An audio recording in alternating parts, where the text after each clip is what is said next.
Episode की starting में हमें प्रिंसिपल को दिखाया जाता है जो कि मिस ली को डांटते हुए कहता है तुम्हारा ध्यान कहाँ है, तुम्हारा ध्यान कैसे नहीं रहता, तुम अपना दिमाग नहीं यूज कर सकती। एक तो वो स्कूल इंस्पेक्टर, ऊपर से उसे आग वाले कांड के बारे में और पता चल गया। अब वो हमारे स्कूल के बारे में क्या सोचेगा और तुम आग लगने भी कैसे दे सकती हो। और तो और वो जेमी नाम का बंदा, आखिर उसकी परेशानी क्या है। एक तो उसने आग लगा दी, ऊपर से उसे बुझाया भी नहीं। और वो यही नहीं रुका, उसने एक बच्चे को मारकर बेहोश भी कर दिया। और प्रिंसिपल वहां से जाते हुए गुस्से में कहता है ऊपर से ये बच्चे, इनको मैं जब पढ़ाई के लिए कहता हूँ तो ये पढ़ाई भी नहीं करते हैं, ये हरामी बच्चे, इनका कुछ नहीं हो सकता। मिसली प्रिंसिपल की ऐसी बातें सुनकर काफी ज्यादा हैरान हो जाती है। मिसली हैरान होती हुई जेमिन और सेयोन की बातों को याद करने लग जाती है, जिसमें जेमिन कहता है मुझे पढ़ने के लिए तुम्हारी मदद चाहिए, और दूसरी तरफ जो तुमने मुझे नोटबुक दी थी वो जल गई है। फिर सीन शिफ्ट होता है और हमें स्कूल के प्रिंसिपल का सीन दिखाया जाता है जो कि गेट खोलकर बाहर जा ही रहा होता है, लेकिन उतने में ही ताइसू बाहर से गेट को खोल देता है। प्रिंसिपल ताइसू को देखकर कहता है क्या तुम्हारा कॉल कट गया, और ये जो समस्या है इसका समाधान मैं जल्दी ही कर दूंगा। ताइसू प्रिंसिपल की बातों को सुनकर कहता है तुम्हें उस लड़के को जाकर अब समझाना पड़ेगा और उसकी होमरूम टीचर को भी लेके जाना पड़ेगा। फिर सीन शिफ्ट होता है और हमें दो लड़कों को दिखाया जाता है जो कि बात कर रहे थे। अरे देखो ये वही है, क्या तुमने इसके बारे में सुना है, इसने छपरी को मार मार कर अधमरा कर दिया। क्या तुम सही कह रहे हो, इसने उसको मारा? हाँ, मैं जो कह रहा हूँ वो सब सच कह रहा हूँ। वो ये हमारे स्कूल को क्या होता जा रहा है। फिर हमें जेमिन को दिखाया जाता है जो कि इन दोनों की बातों को सुन रहा था। जेमिन अपने मन में अपना माथा पकड़ते हुए कहता है अरे नहीं, ये सब इसी दिन होना था, मैं अपने गुस्से में अंधा हो गया, अगर मुझे पता होता तो मैं ऐसा कुछ नहीं करता। कहीं मुझे इस वजह से स्कूल से बाहर तो नहीं निकाल देंगे?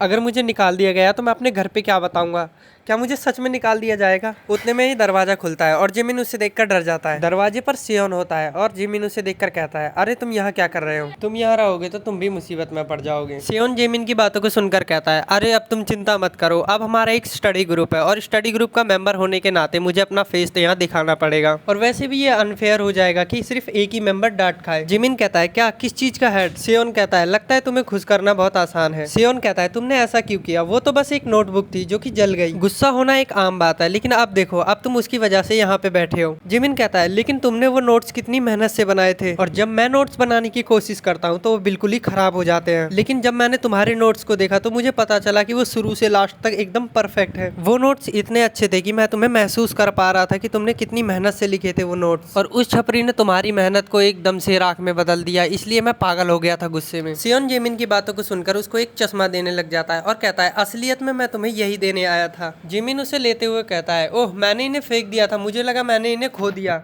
फिर सीन शिफ्ट होता है और हमें क्लासरूम का सीन दिखाया जाता है जहाँ पे दो लड़के बात कर रहे होते हैं। अरे यार टीचर ने हमें इन्हें साफ करने का काम दिया है, दूसरा लड़का, तो इसका मतलब आज कोई क्लास नहीं होगी, है ना? फिर हमें जेमिन को दिखाया जाता है जो कि चश्मे को पहनते हुए कहता है तुम्हारा थैंक यू इसे देने के लिए।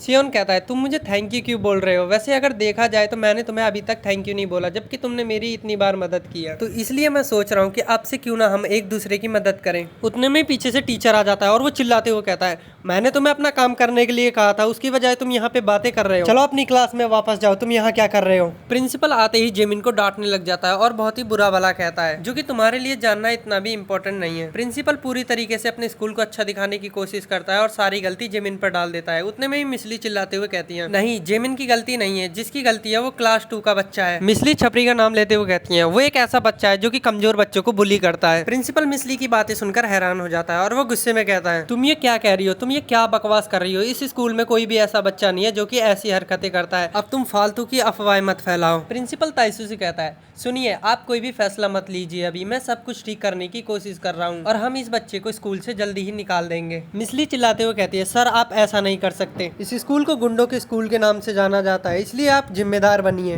प्रिंसिपल कहता है अब तुम अपने क्लास के बच्चों को बचाने की कोशिश कर रही हो। मिसली कहती है हाँ ऐसा ही है सर। प्रिंसिपल ताइसू को वहाँ से ले जाते हुए कहता है आपको चिंता करने की कोई जरूरत नहीं है, चलिए वहीं से शुरू करते हैं जहाँ पे हमने खत्म किया था। मिसली पीछे से चिल्लाते हुए कहती है रुकिए, जो गलत है वो है छपरी, जो सच में गलत है, ये स्कूल बिल्कुल भी सही रास्ते पर नहीं है, उन 400 बच्चों की जगह ये एक बच्चा अच्छा है। अगर जिमिन को यहाँ से निकाला जा रहा है तो मैं जब तक नहीं रुकूंगी तब तक कि मुझे भी यहाँ से बाहर ना निकाल दिया जाए। मैं यहाँ के बच्चों की भयानक हरकतों का शिकार नहीं बनूंगी, और मैं आपकी तरह तो बिल्कुल भी नहीं बनूंगी किसी भी बच्चे को इतनी आसानी से बाहर निकाल देना। ताइसू मिसली की बातों को सुनकर बहुत ही ज्यादा खुश हो जाता है। पिछले साल जितनी भी हरकतें हुई थी उस सब के लिए जिम्मेदार है वो छपरी, और मिसली उस छपरी का नाम ले रही होती है, ना कि उसे छपरी बोल रही होती है। उसे छपरी तो सिर्फ मैं बोल रहा हूँ, क्योंकि मुझे उस छपरी का नाम लेने की जगह उसे छपरी कहने में ज़्यादा मज़ा आता है।